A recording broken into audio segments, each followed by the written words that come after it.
नमस्कार, मैं हूं अंकुर और आप देख रहे हैं सत्यहिंदी.com। आइए एक नजर डाल लेते हैं अब तक की सुर्खियों पर। अंतर्राष्ट्रीय मुद्रा कोष यानी आईएमएफ ने मंगलवार को 2022 में भारत के आर्थिक विकास के अपने अनुमान को घटाकर 6.8% कर दिया है।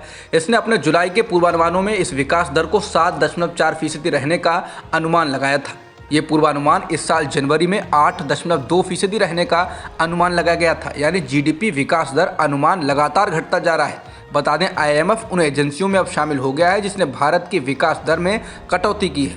पिछले हफ्ते ही विश्व बैंक ने वित्तीय वर्ष 2022-23 के लिए भारतीय अर्थव्यवस्था की वृद्धि दर के अनुमान को घटा दिया था।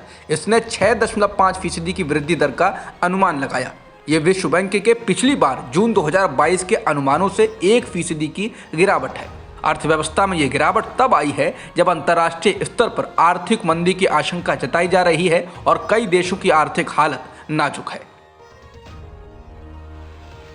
अमेरिकी डॉलर के मुकाबले भारतीय रुपए में आज 19 पैसे की बढ़ोतरी दर्ज की गई। इसके साथ ही दिन के अंत में भारतीय रुपया डॉलर के मुकाबले 82.21 के स्तर पर बंद हुआ। दिग्गज समाजवादी नेता और उत्तर प्रदेश के पूर्व मुख्यमंत्री मुलायम सिंह यादव पंचतत्व में विलीन हो गए हैं। उनका अंतिम संस्कार उनके पैतृक गांव सैफई में किया गया। इस दौरान मुलायम सिंह के समर्थकों ने जिसका जलवा कायम है, उसका नाम मुलायम है और धरती पुत्र मुलायम सिंह अमर रहे के नारे लगाए। मुलायम सिंह यादव का 82 वर्ष की उम्र में सोमवार को निधन हुआ। वो कई दिनों तक गुड़गांव के मेदांता अस्पताल में भर्ती रहे थे। समाजवादी नेता मुलायम सिंह यादव के अंतिम संस्कार में लाखों लोगों का हुजूम उमड़ा। इस दौरान परिवार के अलावा देश की विभिन्न पार्टियों के नेता वहां पर पहुंचे। रक्षा मंत्री राजनाथ सिंह, शरद पवार, मल्लिकार्जुन खड़गे, भूपेश बघेल, कमलनाथ, योगी आदित्यनाथ, प्रफुल्ल पटेल, जया बच्चन, अभिषेक बच्चन, आंध्र प्रदेश के पूर्व मुख्यमंत्री चंद्रबाबू नायडू, बीजेपी सांसद रीता बहुगुणा जोशी, सपा के वरिष्ठ नेता आजम खान, योग गुरु बाबा रामदेव, बिहार के डिप्टी सीएम तेजस्वी यादव, उत्तर प्रदेश सरकार के मंत्री स्वतंत्र देव सिंह, यूपी बीजेपी के अध्यक्ष चौधरी भूपेंद्र सिंह, राजस्थान के सीएम अशोक गहलोत, सांसद सुप्रिया सुले, वरुण गांधी, राकेश टिकैत, जयंत चौधरी समेत तमाम लोग वहां पर पहुंचे। कोई पहले पहुंचा या कोई बाद में। इसके अलावा लगभग सभी नेताओं ने उनको याद किया और श्रद्धांजलि दी। लोकनायक जयप्रकाश नारायण की जयंती पर केंद्रीय गृह मंत्री अमित शाह ने आज नीतीश कुमार और लालू प्रसाद यादव पर जमकर निशाना साधा। केंद्रीय गृह मंत्री अमित शाह और यूपी के सीएम योगी आदित्यनाथ मंगलवार को यानी आज जयप्रकाश नारायण के पैतृक गांव सारण जिले के सिताब दियारा पहुंचे थे। इस दौरान अमित शाह ने कहा कि सत्ता में बने रहने के लिए नीतीश कुमार ने जेपी के सिद्धांतों की तिलांजलि दे दी और कांग्रेस की गोद में बैठ गए। शाह ने कहा कि जेपी आंदोलन के आज भी कई अनुयायी हैं जो जेपी और लोहिया का नाम लेते हैं, लेकिन सिर्फ सत्ता के लिए कुछ लोग कांग्रेस की गोद में बैठ गए। अमित शाह ने वहां मौजूद लोगों से पूछा कि क्या ये जयप्रकाश नारायण के सिद्धांतों की राजनीति है, जबकि जयप्रकाश नारायण ने तो आजीवन सिद्धांतों की राजनीति की, सत्ता के लिए कोई समझौते नहीं किए। शाह ने कहा कि आज सत्ता के लिए 5-5 बार पाला बदलने वाले लोग बिहार के मुख्यमंत्री बने बैठे हैं। अब बिहार की जनता को तय करना है कि जयप्रकाश के दिखाए हुए रास्ते पर चलने वाले नरेंद्र मोदी के नेतृत्व वाली भाजपा चाहिए या जयप्रकाश के रास्ते से भटक कर गठजोड़ बनाने वाली ये सरकार। बता दें, सीएम नीतीश कुमार भी आज जयप्रकाश जयंती के मौके पर सिताब दियारा पहुंचे थे। इस दौरान उन्होंने कहा कि जयप्रकाश नारायण ने जो काम किया वो बहुत बड़ा काम था और वे तो जयप्रकाश की इच्छा के अनुसार ही बिहार को बढ़ाने का काम कर रहे हैं। साथ ही उन्होंने कहा कि वो जब तक जीवित है तब तक जेपी को नहीं भूल सकते। जब मीडिया कर्मी ने उनसे गृह मंत्री अमित शाह के सिताब दियारा में आने को लेकर सवाल किया तो उनका कहना था कि कोई आए कहीं जाए उससे क्या फर्क पड़ता है। कांग्रेस के वरिष्ठ नेता दिग्विजय सिंह ने आरजेडी प्रमुख लालू प्रसाद यादव से भारत जोड़ो यात्रा में शामिल होने के लिए न्योता दिया। दिग्विजय सिंह ने लालू प्रसाद यादव का हाल ही में पार्टी सम्मेलन के एक वीडियो को ट्विटर पर साझा किया, जिसमें लालू कहते हुए सुने जा सकते हैं कि भाजपा को अब पूरा देश समझ गया है। देश भर की तमाम पार्टियों को मिलकर एकता के साथ बड़े दल कांग्रेस के साथ आना पड़ेगा और जो नहीं आएगा उसे देश माफ नहीं करेगा, जनता माफ नहीं करेगी। हम इसी दिशा में काम कर रहे हैं। इसी को ट्वीट करते हुए दिग्विजय सिंह ने कहा कि धन्यवाद लालू जी, एक सुझाव है, एक दिन के लिए आप अगर भारत जोड़ो यात्रा में कुछ समय के लिए शामिल हो तो अच्छा संदेश जाएगा। कांग्रेस अध्यक्ष पद के लिए नामांकन दाखिल कर चुके वरिष्ठ नेता मल्लिकार्जुन खड़गे ने कहा कि उन्हें नामांकन पत्र दाखिल करने से 18 घंटे पहले ही पार्टी के शीर्ष पद के लिए चुनाव लड़ने के लिए कहा गया। उन्होंने कहा कि मुझे नामांकन पत्र दाखिल करने से 18 घंटे पहले ही अध्यक्ष चुनाव लड़ने के लिए कहा गया था। खड़गे ने कहा कि जब मैंने पूछा कि मुझे इस रेस में आने के लिए क्यों कहा जा रहा है तो मुझे पता चला कि राहुल गांधी नहीं चाहते कि उनके परिवार का कोई सदस्य इस पद पर बैठे। गांधी परिवार के वफादार और इस चुनाव में बढ़त में माने जाने वाले खड़गे ने कहा कि मेरा मानना है कि पार्टी को राहुल गांधी और उनके नेतृत्व की जरूरत है। उन्हें फिर से पार्टी अध्यक्ष बनना चाहिए, लेकिन मैं उनकी भावनाओं का सम्मान करता हूं। भारत के चुनाव आयोग ने शिवसेना के एकनाथ शिंदे गुट को भी चुनाव चिन्ह आवंटित कर दिया है। आयोग ने शिंदे गुट को ढाल के साथ 2 तलवार नया चुनाव चिन्ह दिया है। इसी सिंबल के साथ शिंदे गुट आगामी अंधेरी ईस्ट विधानसभा उपचुनाव में मैदान में उतरेंगे। बता दें, इससे एक दिन पहले आयोग ने शिंदे गुट को नया नाम दिया था। शिंदे गुट का नया नाम बाला साहेबची शिवसेना मिला है। इसके अलावा कल ही उद्धव ठाकरे गुट को नया नाम और नया चुनाव चिन्ह दिया गया था। ठाकरे गुट का चुनाव चिन्ह मशाल है और नया नाम शिवसेना उद्धव बाला साहेब ठाकरे है। प्रधानमंत्री नरेंद्र मोदी ने आज उज्जैन में 856 करोड़ रुपए की लागत से तैयार महाकालेश्वर मंदिर कॉरिडोर विकास परियोजना के पहले चरण का लोकार्पण किया। पीएम मोदी ने उज्जैन पहुंचकर महाकालेश्वर मंदिर में पूजा अर्चना की। इसके बाद नरेंद्र मोदी ने आरती की और बाद में पीएम मोदी ने शिवलिंग की परिक्रमा की और माला का जाप किया। पूजा के बाद प्रधानमंत्री मोदी ने कॉरिडोर का लोकार्पण किया। पंजाब के किसानों ने मुख्यमंत्री भगवंत मान के संगरूर स्थित घर से कुछ ही दूर पर खूंटा गाड़ दिया है। बड़ी संख्या में किसान अपनी मांगों को लेकर धरने पर बैठ गए हैं। ये धरना कुछ उसी तरह का है जिस तरह पंजाब के किसानों ने कृषि कानूनों के विरोध में दिल्ली के सिंघू और टिकरी बॉर्डर पर 1 साल तक धरना दिया था। धरने पर बैठे किसानों की पंजाब और केंद्र सरकार से अलग अलग मांग है। पंजाब सरकार से उनकी मांग है कि वो फसलों को हुए नुकसान का आकलन करवाए और नुकसान की मुआवजा राशि उन्हें जल्द से जल्द दे। जीरा इलाके के नज़दीक खुली शराब फैक्ट्री को बंद करवाए और लुधियाना और अन्य जिलों में प्रदूषण फैला रहे उद्योगों पर कार्रवाई करे। बता दें, भगवंत मान के घर से थोड़ी दूर पर बैठे किसानों ने खाने पीने रहने के तमाम ज़रूरी इंतजाम किए हुए हैं। वो अपनी ट्रैक्टर ट्रॉली में गैस के सिलेंडर, पीने का पानी, खाना बनाने का सामान, कपड़े और दूसरी ज़रूरी चीज़ें लेकर आए हैं। किसानों ने मीडिया से बातचीत में कहा कि वो 6 महीने का राशन पानी लेकर आए हैं। किसानों का ये धरना भारतीय किसान यूनियन एकता उग्रहां के नेतृत्व में चल रहा है। भारतीय किसान यूनियन एकता उग्रहां दिल्ली के बॉर्डर पर चले किसान आंदोलन में भी शामिल था।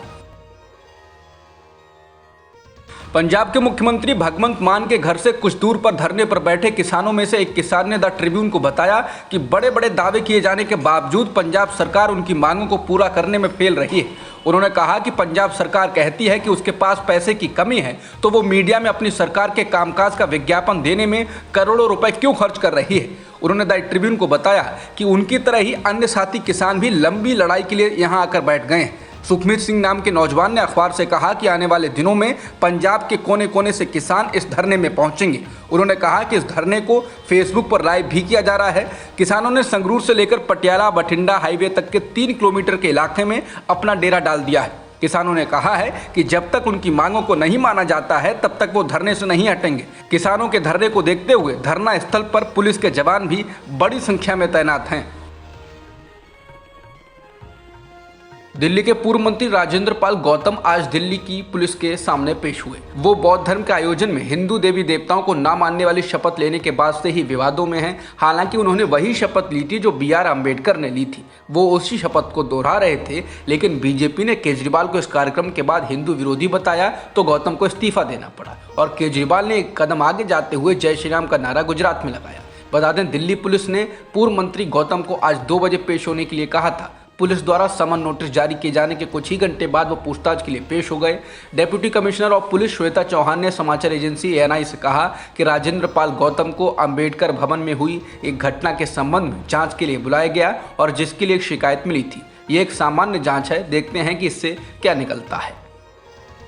ज्ञानवापी मस्जिद में कथित शिवलिंग की कार्बन डेटिंग को लेकर वाराणसी की अदालत ने फैसला सुरक्षित रख लिया। अब इसको 14 अक्टूबर को सुनाया जाएगा। बता दें, 4 महिला याचिकाकर्ताओं ने बनारस के जिला जज की अदालत में सील किए गए वजूखाने की कार्बन डेटिंग कराने की मांग की थी। उनका कहना था कि इस जांच के बाद ये साफ हो जाएगा कि ये फव्वारा है या शिवलिंग। बता दें, मस्जिद की ओर से ये दावा किया जा रहा है ये फव्वारा है, जबकि हिंदू पक्ष शिवलिंग होने का दावा कर रहा है। मालूम हो कि मई महीने में ज्ञानवापी मस्जिद में सर्वे हुआ था, जब शिवलिंग या फव्वारा पर विवाद शुरू हो गया। CJI UU ललित के बाद वरिष्ठता में वही ऊपर थे जिसके बाद उनका नाम देश के 50वें चीफ जस्टिस के तौर पर भेजा गया है। बता दें चीफ जस्टिस यूयू ललित 8 नवंबर को रिटायर हो रहे हैं। इसी साल 27 अगस्त को वो देश के चीफ जस्टिस बने थे। वहीं जस्टिस DY चंद्रचूड़ 10 नवंबर 2024 को रिटायर होंगे। वो इसी साल 9 नवंबर से चीफ जस्टिस का कार्यभार संभाल लेंगे। जस्टिस DY चंद्रचूड़ के पिता YB चंद्रचूड़ देश के 16वें चीफ जस्टिस थे। जांच एजेंसी ईडी ने कथित शिक्षक भर्ती घोटाले के मामले में टीएमसी के विधायक मणिक भट्टाचार्य को मंगलवार सुबह गिरफ्तार कर लिया है। इससे पहले ईडी ने विधायक से रात भर पूछताछ की थी। मणिक भट्टाचार्य तृणमूल के दूसरे ऐसे नेता हैं जिनकी शिक्षक भर्ती घोटाले के मामले में गिरफ्तारी हुई है। इस साल जुलाई महीने में जांच एजेंसी ईडी ने ममता सरकार में कैबिनेट मंत्री रहे पार्थ चैटर्जी को इस मामले में गिरफ्तार किया था। पार्थ चैटर्जी के सहयोगी अर्पिता मुखर्जी के 2 घरों से 50 करोड़ से ज़्यादा कैश बरामद किया गया था। इसके अलावा 5 किलो से ज़्यादा सोना और अहम दस्तावेज भी मिले थे। ईडी इस मामले में सरकारी सहायता से चलने वाले स्कूलों में शिक्षकों व नॉन टीचिंग स्टाफ कर्मचारियों की भर्ती में कथित मनी लॉन्ड्रिंग की जाँच कर रही है। महाराष्ट्र के अमरावती जिले में ईद के मौके पर जुलूस में भड़काऊ नारे लगाने के मामले में 2 लोगों को गिरफ्तार कर लिया गया है। ईद के दौरान जुलूस अमरावती जिले के बरतवाड़ा इलाके में निकाला गया था। इस दौरान जुलूस में डीजे पर गुस्ताखे नबी की एक सजा गाना बजाया गया था। इसके अलावा इसमें आपत्तिजनक नारे भी लगाए गए थे, जिसके बाद पुलिस ने इस मामले में 8 लोगों पर केस दर्ज किया और अब 2 लोगों को गिरफ्तार कर लिया है।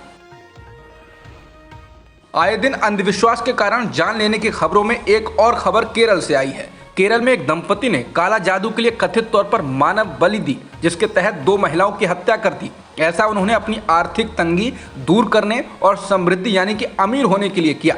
पुलिस ने बताया है कि इस मामले में मंगलवार को एक दंपति सहित 3 लोगों को यहां से हिरासत में लिया गया है। पुलिस ने बताया कि जिन महिलाओं की हत्या की गई है वो सड़क पर लॉटरी टिकट बेचकर अपनी आजीविका चलाती थी। पुलिस ने आरोपियों के हवाले से बताया कि महिलाओं का पहले गला रेता गया और फिर उनके शरीर के टुकड़े किए गए तथा उन्हें पथनमथिट्टा जिले के तिरुवल्ला में 2 अलग स्थानों पर दफना दिया गया। तीनों आरोपियों की पहचान भगवल सिंह, उसकी पत्नी लैला और मोहम्मद शफी उर्फ रशीद के रूप में की गई है। भारतीय क्रिकेट टीम ने आज दक्षिण अफ्रीका को तीसरे मैच में हराकर 3 मैचों की सीरीज को 2-1 से जीत लिया है। आज के मैच में कप्तान शिखर धवन ने टॉस जीतकर पहले बल्लेबाजी करने का फैसला किया, जिसके बाद भारतीय गेंदबाजों ने अफ्रीकी बल्लेबाजी को 99 रनों पर समेट दिया। भारत को 100 रनों का लक्ष्य मिला, जिसको भारत ने 19.1 ओवर में 7 विकेट शेष रहते हुए हासिल कर लिया। भारत की ओर से कुलदीप यादव ने 4 विकेट झटके। इसके अलावा मोहम्मद सिराज, शाहबाज अहमद और वॉशिंगटन सुंदर ने 2-2 विकेट लिए। वहीं बल्लेबाजों में भारत की ओर से शुभमन गिल ने 49 रन बनाए, जबकि श्रेयस अय्यर ने छक्के के साथ मैच को भारत की झोली में डाल दिया। भारतीय क्रिकेट कंट्रोल बोर्ड यानी BCCI के उपाध्यक्ष राजीव शुक्ला ने मंगलवार को कहा कि पूर्व क्रिकेटर रॉजर बिन्नी ने बोर्ड अध्यक्ष पद के लिए नामांकन दाखिल कर दिया है। इसके अलावा बीजेपी के आशीष शेलार ने कोषाध्यक्ष के लिए नामांकन दाखिल किया है। उन्होंने कहा कि इन दोनों के निर्विरोध चुने जाने की संभावना है। शुक्ला ने कहा कि मैंने उपाध्यक्ष पद के लिए नामांकन दाखिल किया है, रॉजर बिन्नी ने अध्यक्ष के लिए नामांकन किया है, जयशाह ने सचिव के लिए और आशीष शेलार ने कोषाध्यक्ष के लिए नामांकन किया है। अभी तक स्थिति यह है कि सभी को निर्विरोध नियुक्त किया जाएगा। इसके साथ ही उन्होंने कहा कि 16 सदस्यीय अंतर्राष्ट्रीय क्रिकेट परिषद यानी कि ICC बोर्ड के अध्यक्ष पद के लिए भारत के प्रतिनिधि का फैसला 18 अक्टूबर को बोर्ड की वार्षिक आम बैठक में होगा। बता दें, कहा जा रहा है कि मौजूदा BCCI अध्यक्ष सौरभ गांगुली ICC के लिए भारत की ओर से प्रतिनिधि हो सकते हैं। अब तक की खबरों में इतना ही। बाकी खबरों के लिए बने रहिए सत्यहिंदी.com के साथ।